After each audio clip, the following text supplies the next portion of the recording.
চিরচেনা রূপে ফিরেছে স্কুলগুলো। শ্রেণীকক্ষে পড়ালেখার পাশাপাশি শিশুদের কলকাকলি আর খেলাধুলায় মুখর প্রাঙ্গণ। দীর্ঘ প্রায় 1 মাস বন্ধ ছিল স্কুলগুলো। বাড়িতে বসে অনেকটা অধৈর্য হয়ে পড়েন শিক্ষার্থীরা। অবশেষে সহপাঠীদের সঙ্গে আবারও শ্রেণীকক্ষে ক্লাস করতে পেরে খুশি শিক্ষার্থীরা।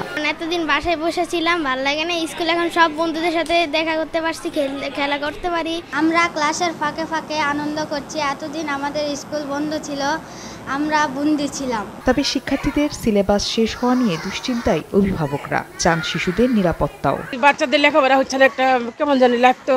আমাদের বাচ্চা-কাচ্চারা নিরাপদে স্কুলে আসুক। যদিও শিক্ষকরা বলছেন দীর্ঘদিনের বিরতিতে পাঠদানে তেমন একটা প্রভাব পড়বে না। আশা করব যে আমরা খুব সহসাই শিক্ষণ ঘাটতিটা দূর করতে এবং বাচ্চাদের উপস্থিতি যেন আরো বাড়ে। অভিভাবকদের বলবো নির্ভয়ে স্কুলে পাঠান। অর্ধেক পাউডারে দ্বিগুণ উজ্জ্বলতা। নতুন রিন অ্যাডভান্সড অর্ধেক পাউডারে দ্বিগুণ উজ্জ্বলতা। আনুষ্ঠানিকভাবে বিদ্যালয় খুলেছে, এই জন্য শিক্ষার্থীদের মধ্যে একটা চাঞ্চল্য পরিবেশ ফিরে এসেছে। গত 17 জুলাই থেকে শিক্ষার্থীদের নিরাপত্তার কথা বিবেচনা করে প্রাথমিক বিদ্যালয় অনির্দিষ্টকালের জন্য বন্ধ ঘোষণা করা হয়।